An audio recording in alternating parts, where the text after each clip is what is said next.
Hello mga ka-antrip, good evening po sa ating lahat. Welcome back again to our channel. Kumusta po kayo? So excited po ako, kaya kahit sobrang busy ko, iniwan ko na muna ang ginagawa ko dahil may gusto po akong ibalita sa inyo at tips na rin po. Paalala pong importanteng paalala. But before that, shoutout muna sa ating masugid na taga-subaybay dito sa ating channel. Uno Motorcycle Parts and Accessories. Sa Calatagan, Batangas po, sa Katropa Uno, ayan. At shout out na rin kay Ma'am Revelyn Lopez. Ayan, sa Cavite yata sila ni Ma'am, may shop din po sila. At ayan, sa mga malapit dyan sa highway, magkakaroon na sila ng branch sa highway, drop by po kayo dyan. At ayun na nga po mga ka-antrip, napakasaya. Nagkaroon ako ng pag-asa kasi 'di ba? Nung nakaraang araw, sinare ko sa inyo yung nangyari sa aking loan sa BDO na napakasakit.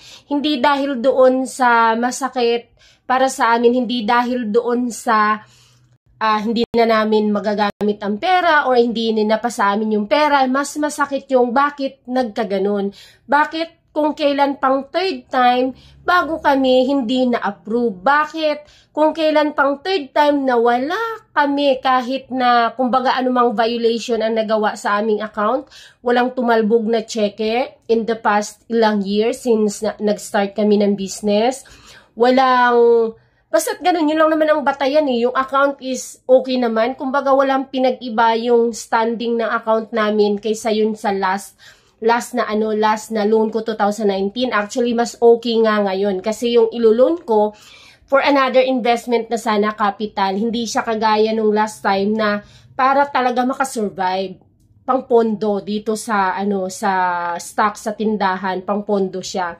So masakit, parang nalungkot talaga ako sa kakaisip ko kung bakit nagkaganon. 'Di ba ang sinabi ko nga sa inyo, baka dahil hindi na yung supervisor mismo ang may hawak ng account, ganon. Pero ayun, may tumawag kanina yung sa marketing, tumawag po at in-inform ako na ayun nga, na nagkaroon daw pala ng confusion, kaya natagalan din sila makapag-update, makapag-reply, kumbaga ang tagal nilang na-desisyonan kung ma-approve or hindi. Dahil same yung naglo-loan, 2 times nang naglo-loan, pero nagkaiba po ang address. Ayun, pakatandaan nyo po yan na maging consistent po kayo sa inyo pong mga address, sa inyong mga business address. Kung nasaan po ang inyong permanent address, yun po ang gawin ninyo, or kung saan man yung ginagamit nyo talaga, yung business nyo, kung nasaan, yun ang gamitin yung address, kumbaga consistent. Kasi nagkaroon ng kumbaga discrepancy sa aking application pala, kasi in the past 2015 at 2019 na loan ko is iba yung address ko. Tapos ngayong 2023, mag-a-apply ulit ng loan, iba na yung address, yung permanent address. Kaya nung may na-receive akong text sa kanila na magko-call daw sila in the next 2 days to verify daw something, pero hindi naman nakatawag. Tapos after ng weeks ulit, yun na I'm sorry to inform you that your personal ganon nga is not being processed, and you can try or reapply again in the next 6 months. So tumawag kanina at yun nga ang binerify sa akin yung mga address ko. So hindi pa sinasabi na approve na siya, pero yun yung sinabi, ma'am, nagkaroon po ng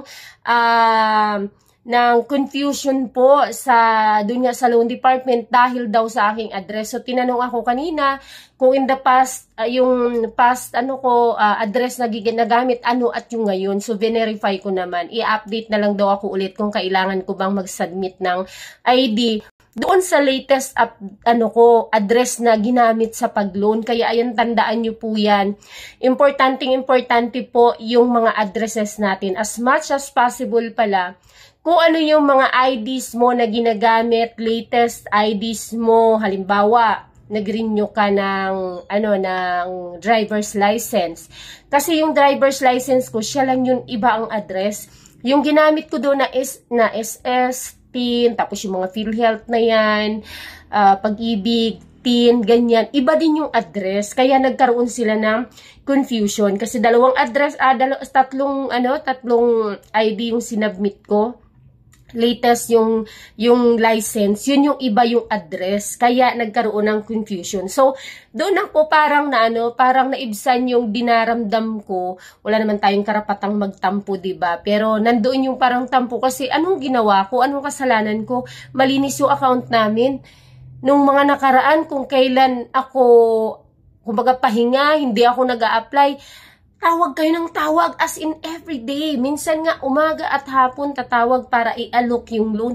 Tapos ngayon sana na kailangan ko for expansion is hindi ako na-approve. Ang lungkot ko. Gusto ko magtampo pero wala tayong katiting na karapatan. So yun lang po yung tips ko po sa inyo dahil isa pa rin sa makakaapekto. So hopefully sana magkaroon nga ng kalinawan. Baka tingin ko nito baka pasasubmitin ulit ako ng ng mga papers, documents or isubmit ko ulit yung mga sinubmit ko. So, babalitaan ko kayo nung nangyari. Pero yun yung tinawag sa akin kaninang hapon na nagkaroon ng confusion because sa aking account, because yung dalawang past loans ko is iba ang address at yung IDs ko na naka-attach doon at yung sinubmit kong ID ngayon na TIN, SS at ang BIR ay magkakaiba ng address. So, yun yung isa sa dahilan kung bakit hindi na-process siguro o hindi na-approve. Ayun na. Sinabi ko na kay Mami, Ma'am, in-inform na po kami na hindi na na hindi po kami na-approve. Ganun. Sabi, oo nga po ma'am, kaya ako tumawag kasi nagkaroon po ng confusion sa kanila kasi yung upon checking po, yung inyo pong address, permanent address ay magkaiba. Bali, iba-iba yung address, pati yung sa ID at saka yung doon sa aking application form. Tapos yung sa application form, yung dalawang nauna, iba ang nakasulat na permanent address with ID yun. Tapos ngayon, iba naman, tapos nagkaroon pa ng conflict sa dalawang ID at isang ID, tapos iba na yung address, kaya nagkaroon ng kalituhan. So, ayan, kaya pag-ingatan nyo po, importante pala yung ID at yung address. Kaya ang pinakamaganda kung ano yung mga nasa ID nyo, kung saan talaga yung permanent address nyo, yun na po ang ilagay po ninyo sa inyong mga application form. So, hindi lang siguro ito nag-a-apply sa bangko, so any establishment, any institution po siguro. Lalong-lalo na ito, may kinalaman syempre sa loan, pera ito, di ba? Ipalagi ngayon ang video nag-i-email ng mag-ingat, saka nagme-message na mag-ingat sa mga yung mga yung mga nanghihingi ng mga personal information, tapos nagsasabi na sila ay taga BDO na nag-a-update kasi wala daw ganon, 'di ba? So lagi yan sila nag-update. Kaya siguro malaking kinalaman talaga ng pangyayaring ito sa aking address kung kaya hindi ako na-approve. So medyo na ibsan yung aking nararamdamang lungkot kasi hindi naman pala totally dahil sa hindi na ako ka-approve, kundi dahil siguro nga doon sa discrepancy doon sa aking mga documents. So yun lang po aking ma-share. Hopefully is maging okay kasi gagamitin ko na lang din. Dito na stocks na rin din siguro tsaka sa branch. See you in my next video. Please don't forget to hit the like at subscribe po kayo sa mga hindi pa nakapag-subscribe. Bye!